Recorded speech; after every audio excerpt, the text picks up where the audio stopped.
Did the youth movement inspire military defection, or did an ambitious colonel see an opportunity and seize it?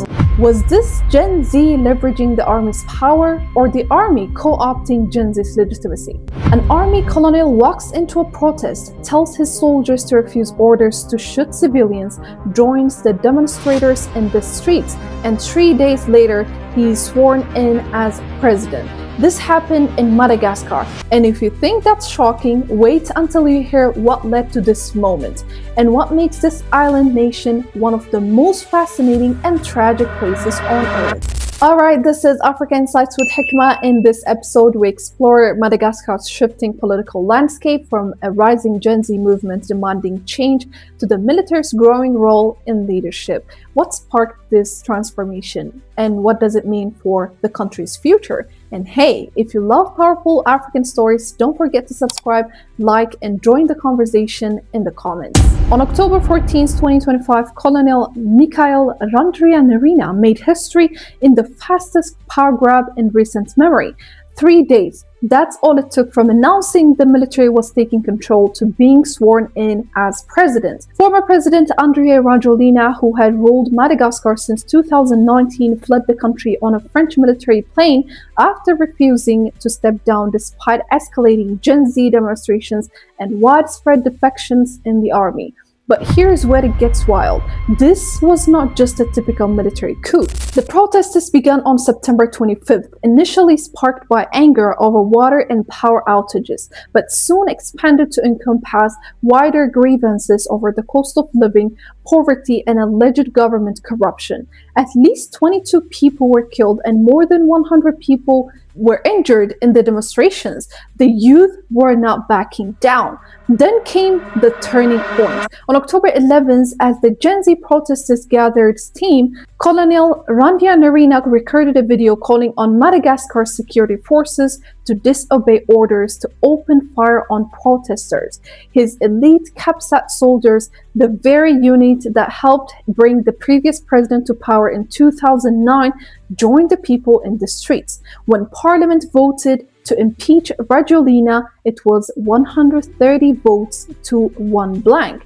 Even his own coalition abandoned him. The 51-year-old Randrianirina was actually arrested just 2 years ago for attempting a military mutiny, spending 3 months detained in late 2023 and early 2024. He was released with a suspended sentence and went right back to his military unit. 3 days after announcing the armed forces were taking power, he took the oath of office at the High Constitutional Court. The international community condemned it immediately. The African unit even suspended Madagascar's membership and called for restoration of civilian-led governance. But on the streets of Antananarivo, protesters cheered the soldiers as they rode triumphantly through the capital. Madagascar is one of the most naturally blessed places on earth. And yet, in 2024, Madagascar's poverty rate stands at 80.0% based on a daily income threshold of $2.15.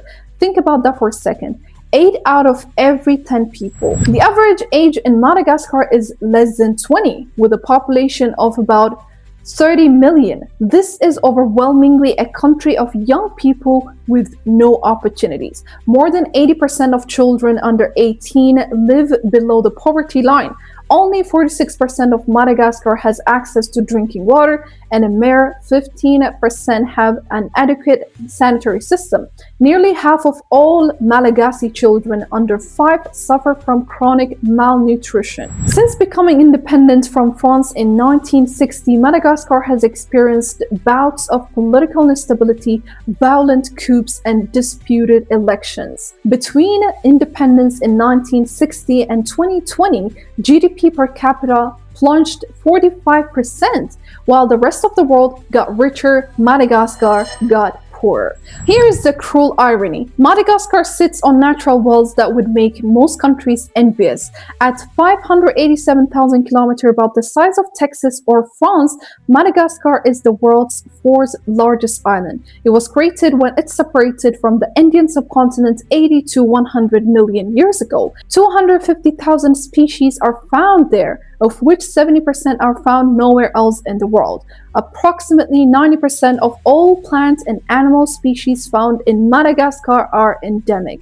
That's why ecologists call it the eighth continent. The more than 100 species of lemurs found in Madagascar exist naturally nowhere else on Earth. These are cute animals for tourists and living fossils that help us understand primate evolution.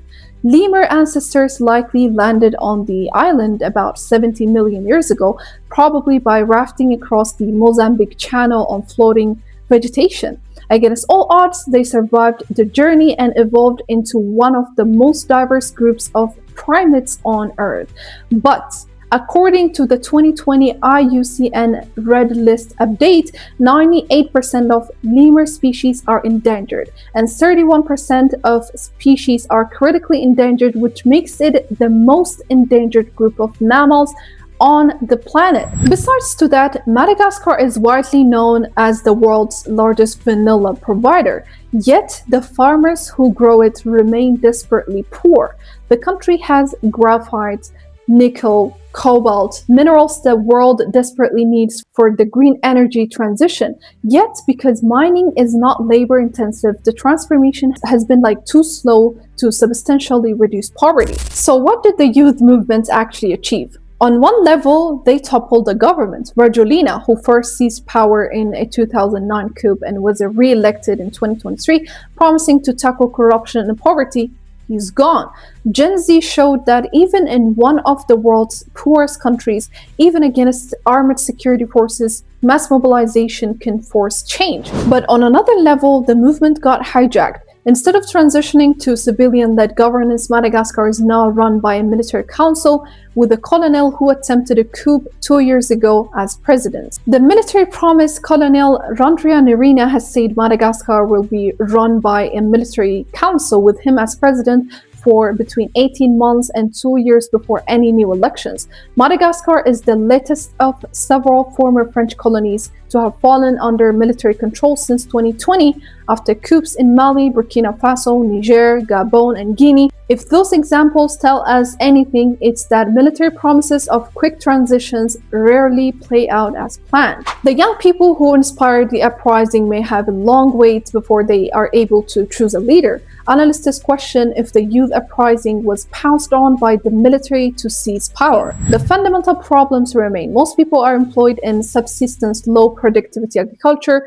where 90% of households are poor. A slow accumulation of human capital has prevented people from escaping poverty through more productive employment. Child vulnerability is extremely high, with 39.8% of children suffering from stunting, along with high rates of child labor, early marriages, and teenage pregnancies, all of which reinforce the intergenerational transmission of poverty. The alliance between Gen Z and the army worked to remove Rajoelina, but alliances born in crisis don't always survive peace. If Randrianirina is genuine about transition, we should see concrete steps, a timeline for constitutional reform, mechanisms for civilian oversight, transparent economic policy. If this is a long game, we will see delays, emergency extensions. Madagascar stands at a crossroads. It's an island paradise that's become a prison of poverty for its people. It holds treasures, biological, mineral, agricultural, that could transform it into a prosperous nation. Yet for 65 years since independence, that promise has remained unfulfilled. The Gen Z protesters who took to the streets were not asking for much. They wanted electricity, running water, a chance at education, a future that doesn't involve watching their forests disappear while their children go hungry. Whether Colonel Randrianirina becomes the leader who finally breaks the cycle or just another chapter in Madagascar's long history of broken promises remains to be seen. What's certain is that the world's fourth largest island, home to species found nowhere else on Earth, is running out of time. Madagascar's population is expected to double by 2050. The forests are vanishing, the lemurs are disappearing, and 80% of people are living on less than $2.15 a day. The revolution happened, the president fled, a colonel took power in 3 days, but for the young people in the streets of Antananarivo, the real revolution, the one that brings water, electricity, education, and hope, that revolution is still waiting to begin. What do you think? Can Madagascar free itself from the cycle of poverty and coups? Let me know in the comments below. That's it for today. Thank you so much for watching, and don't forget to subscribe, and I'll see you in the next one.